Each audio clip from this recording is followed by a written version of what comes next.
Welcome to Fontribute, where we talk about fonts and their attributes. Fontribute. So hi everyone, hope you all enjoyed your week. Sorry I was off last week, things got a little nuts over here in TypeThursday land. This is Thomas Jockin, the founder of TypeThursday, and this is supposed to be a weekly series about fonts and their attributes, therefore Fontribute. And continuing the request from Micro, as I found out his name is, the discussion about italics.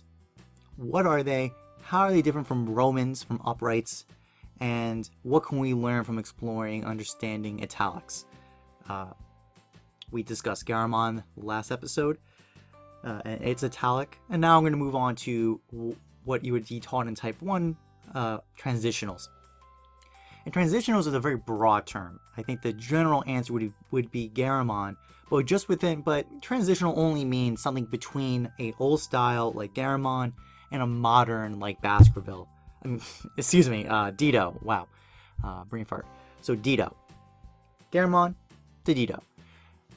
There's a whole chasm of hundreds of years of typefaces made that would get grouped in a very broad category called transitionals. One of which is Calson within that large category of transitional. And for the sake of this week's lesson about its italics, I decided the best way to illuminate it is to compare it to the more expected transitional you would learn about, which is Baskerville in this case. So let's get started. So I have up here the Baskerville and Calson, the Roman and italics next to each other. One thing you should just note in general, this is true when just working with type in a digital era, is that the boxes that the types sit within are different from each other. This is why when you switch from one font to another,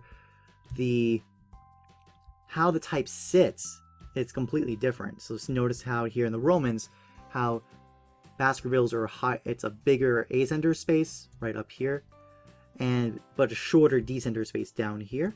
Well, the Calson edition again has this little deeper descender space.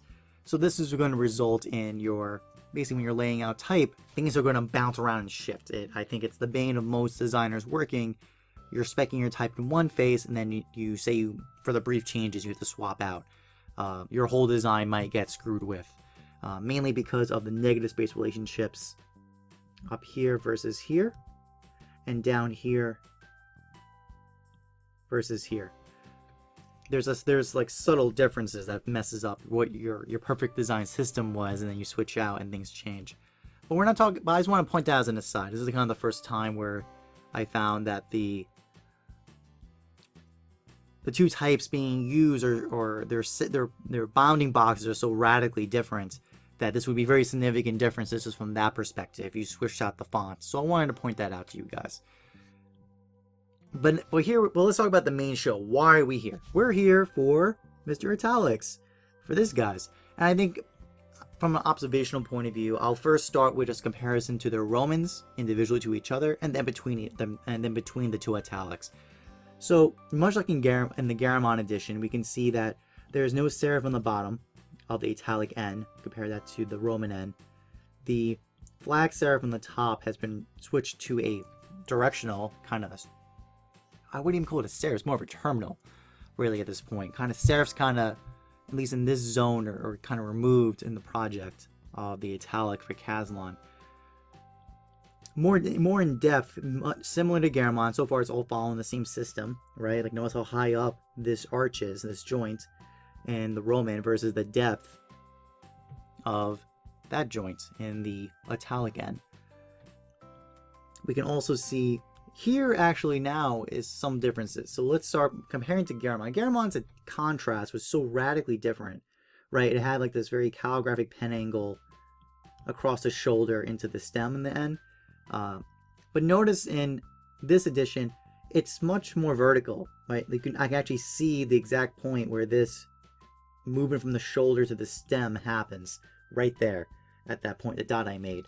So this has a feeling of verticality to it. And if we look at the serifs, notice the bracketing is much more like the profile is more square. This is almost as if it's like you know, kind of like an abstracted form of just there's a rectangle got drawn right in the bottom serif, kind of wedged out from that shape.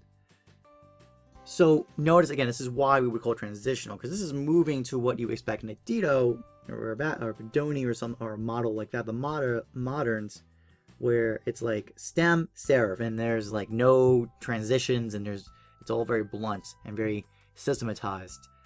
And that even just comparing that to basketball, we're seeing that same model happening. So notice in Calson, there's a heavier contrast. The weight's heavier. There's basically a thicker joint compared to Garamond, and how the stroke angle is handled. It's a kind of a different profile.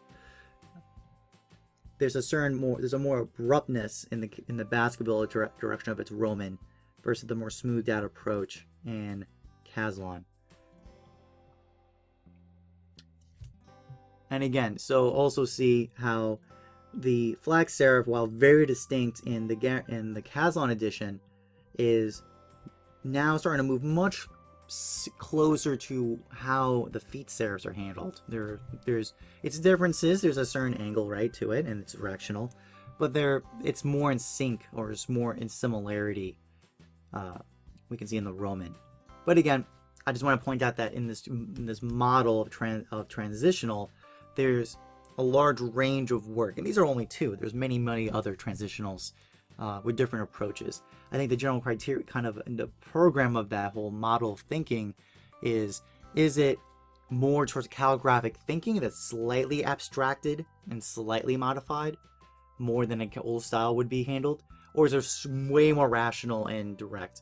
I think the italics really point out this difference. So if we look at the Calson difference, Calson's following a very similar model to Garamond, right? I can draw a skeleton form, and this skeleton form is pretty similar to the Garamond model we saw last week overall. The handling of contrast is even quite similar too. But when we get to the basketball edition, we're starting to see something very different. Starting to see some movements that are a little different. I think a big note to see, notice the angle of these terminals, the kind of slope of these secondary angles, and even just the overall, like, notice how oblique, right, this end is versus the kind of more shallow angle of this end. There's different proportions and kind of momentums in the italic we're starting to see in the basketball edition. And even just like how this curve profile is handled. If you see up here, this is kind of, it's a certain emphasis in making sure there's a roundedness on this outer curve that is not focused on the Calson edition. Here it's much more kind of thrust is this way and a more abrupt curvature to bring it back. So this is feeling more thrusty, it's more kind of energetic in treatment. The basketball italic is kind of more smoothed out and kind of great, kind of averaged out across the momentum. So nothing's kind of over exaggerating. Like, because of the momentum of this upper arch and the shoulder of the Calson end, the secondary strokes have to be really strongly, have to be kind of flatter sloped at a flatter angle versus the more vertical orientation of basketball's terminals. It's all just trying to catch up with itself. That's kind of the whole model of italics, is when you add thrust angles like this, you have to compensate for it within the letter, and then all those compensations kind of have to average out well and read well in text. Again, this is why italics are way more challenging than Romans, in my personal opinion, because there's more you're playing with, you got to deal with as you're drawing them.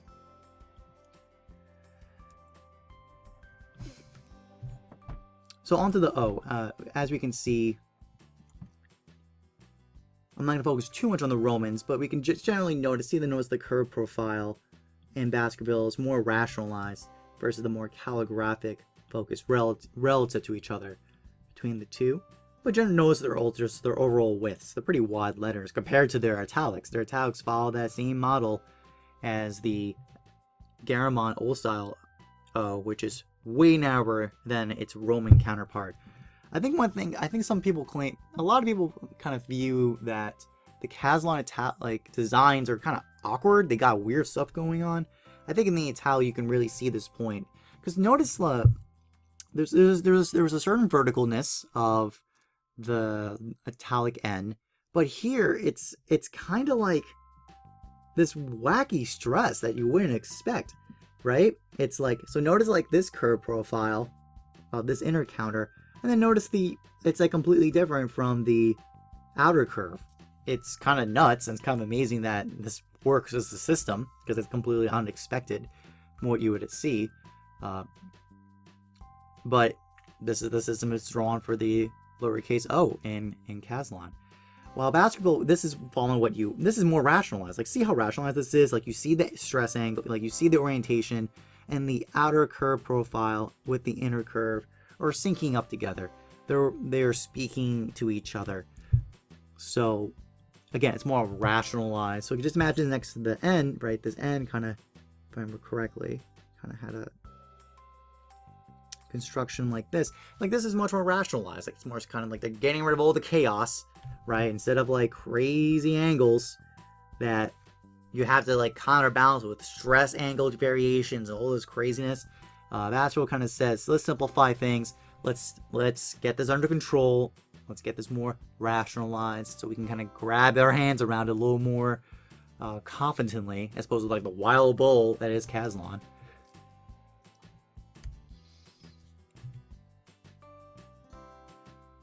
And the A's, I always feel like the A's are a really great demonstration in the italics of what I mean by this. So take notice.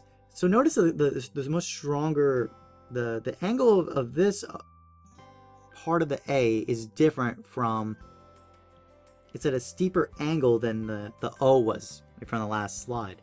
And that has to be compensated with a much more push upward motion up here, right? And that has to mimic or respect this terminal angle.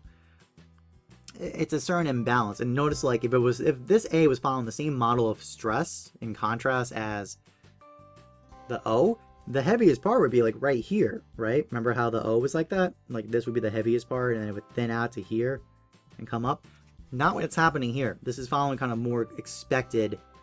We saw in the Garamond edition, kind of this weighting in the bottom left corner over here.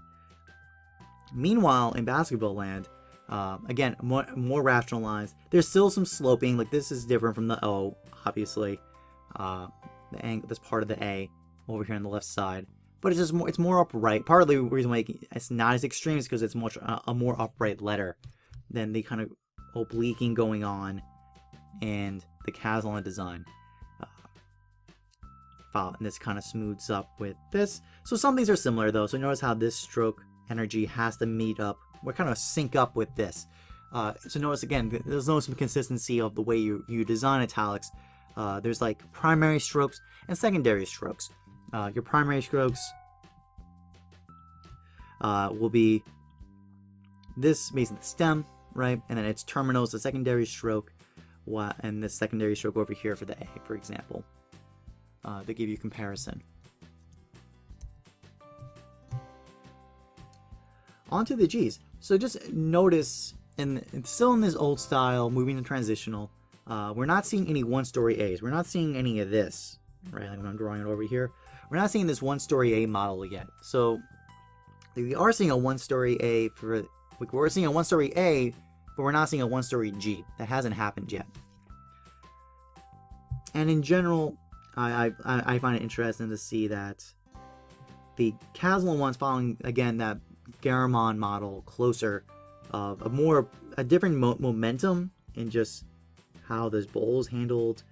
Especially the neck, notice this kind of abruptness versus the smoothness of this neck over here, and that has to be counterbalanced with this angle momentum in the spine and then connected up with the loop over here. So this bottom area is just a different vocabulary than what we saw in the Roman, right? So that's following expected. Meanwhile, in basketball, like, I think a big thing we should take away is just generally it's more of a model as if you took the Romans and obliqued it. That's kind of the thinking behind this, much more. Because see how like kind of the profile of this neck with the spine and into the open tail loop. There's differences. There's definitely different compensations. See how sharp this terminal is in the loop versus the softness in this direction. There's differences. And just the width, it's narrower in width, so that's definitely true. But it's syncing up more. The vocabulary is not as extremely different than we saw in the Calson and Garamond models we saw before.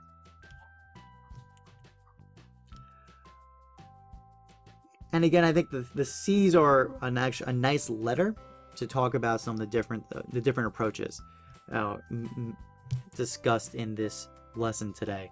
So as I said, notice again the main weight in the Calson is the bottom left corner, right? So it thins out, it gets heavy, and then it comes back up, and then here's the terminal up here. Meanwhile, in basketball, now it's the weight, the thickest part's kind of higher up. It's like this quadrant up here, probably right here, I would say. So notice it's higher up on the letter, and that means basically you need a more smoother transition on the bottom left versus the abruptness on Calson, and that gives room for a much more upward momentum in this secondary stroke terminal over here. And notice it's more enclosing in itself, right? The space versus the space left over here. Compare the two that way. So again, we can start seeing the maturing of this transitional moving towards the moderns.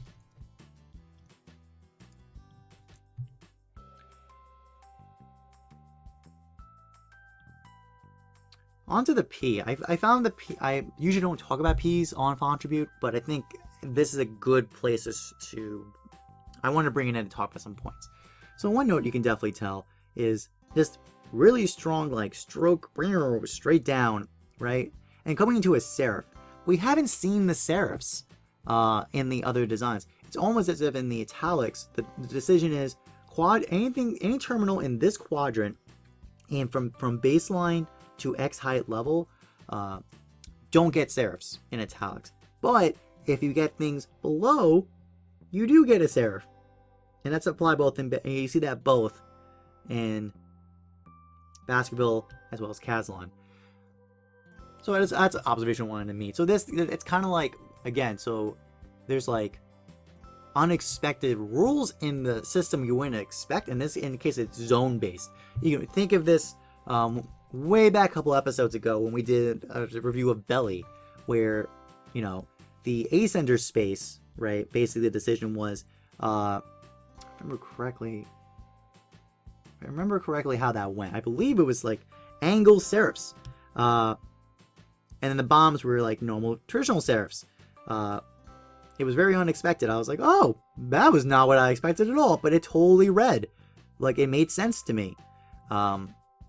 It didn't violate the rules and kind of logic of typeface. Yeah, I think it was flag serifs actually, if I remember correctly, like that.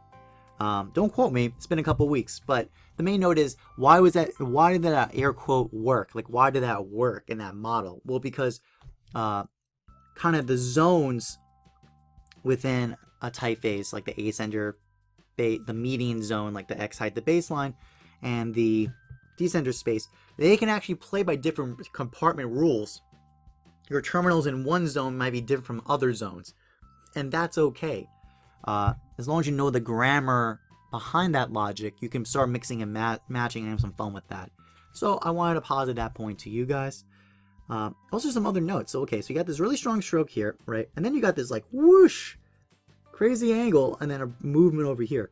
You don't really have anything else to reference in this decision. I think the closer we can get is like how the A was, right? Like how that bowl, the A worked, right? And then you had this strong stroke over here, kind of this starting individual point up here, sitting by itself. But the slope of this angle is much stronger, and part of that's because of like how long this stem is. The longer the stem, usually the angle has to adjust to compensate for that, relative to a line that has to go from the X height to the baseline. So there's things like that to deal with. But overall, it's just a very dramatic move that you don't expect. Especially this decision had this terminal here. It does sync up with kind of your terminal expectation of the N, for example. But again, like notice this is not exactly one-to-one to what you saw in the Romans. Just wanted to point that out. The slope angle over here does speak to what we saw before. I mean, that's why that kind of has to speak to, again, this momentum of the terminals in the N, for example, or the C, or the A, for example. So Notice again the theme of secondary stroke consistency. It matters. They have to feel the same. And this quadrant over here, or this quadrant up here, these matter actually just as much as the primary strokes you'll be focusing on in typeface design. So when we move to Baskerville, now this is interesting. So instead of like, you know, and like we got the strong upward, we got this guy, okay, we got that. But instead of just starting from the top, it basically goes from this stroke right here up, then down, then into a serif, and then into this bowl. It's coming from a different tradition of penmanship, and it's kind of the pointed pen model of contrast is starting to show itself in the italic designs of this era of transitional, and you'll see more further down the road with the moderns. So I've noticed that I want to point that out, that, you know, kind of modes of writing tools and their nature of contrast, while there's certain like moments of overlap and divorcing of one to the other, like writing was different from printmaking, right, and making type. There are moments that they intersect with each other, inspire each other, and then like cross-pollinate. I find Baskerville's italic is an example of that. This terminal up here and then coming down. This is calling from penmanship styles of this era of when Baskerville was working. But notice again, like it's still being modified and edited for the typographic process with how the serif, this addition of a serif down here. I find that I just find that a very interesting data point. When you're thinking about drawing italics, or I'm thinking about it, they're not pure handwriting. They're handwriting that's been typographicized in some way, more systematized, structured, crystallized in some way that's more rigid than a handwriting tool making process by itself would engender and create by itself.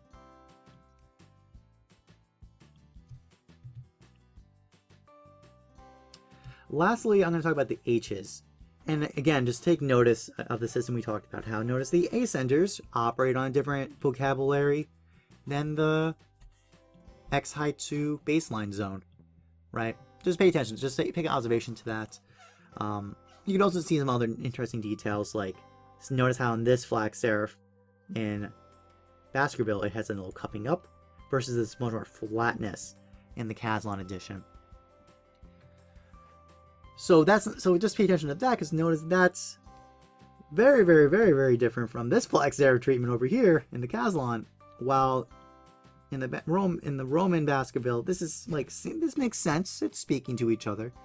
A big note too is like the older styles of typefaces, and even this kind of I guess we can consider as an early transitional in Calson. Notice this kind of this bold terminal at the end. This H encloses in itself into a bold terminal. That's kind of classic of that genre mode of thinking, right? Kind of arches and closes in on itself, versus what we see in Baskerville. You know, this is following much more systematized, like an N, just an N with an ascender, while Calson has different things going on, as we see here. So some of the main takeaways. I mean, one thing you should definitely take away from this is that transitional as a mode, a category, is a very broad category. I would almost say not the most useful of categories. It's really used to just making like, okay, it's a movement from this old style to moderns, and then there's steps in between. It's a huge range based on geography, time, and materials used that affect the types that were made in this collection we call transitional. And Calson is one of those examples, and Baskerville is one of those examples as well.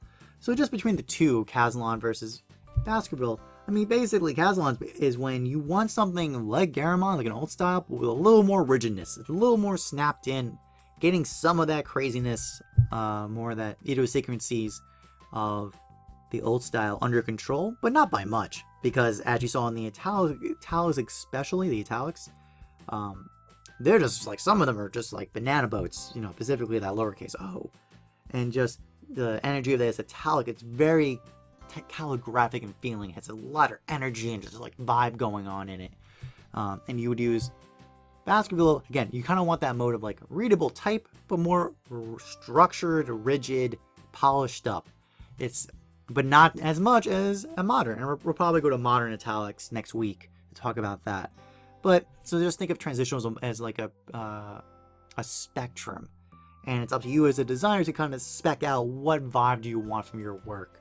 And especially when it comes to the italics, because the older style italics have these huge variations going on within it, to the point where it's like a different mode of design thinking, as we discussed, whereas the idea of secondary strokes become really important in how your design works as much as the primary strokes you were thinking about. This is Thomas Jockin. This has been Fontribute. I really hope you learned a lot from this grand old discussion about italics. Well, I hope you all have a great week, and I look forward to talking to you all next week. Take care.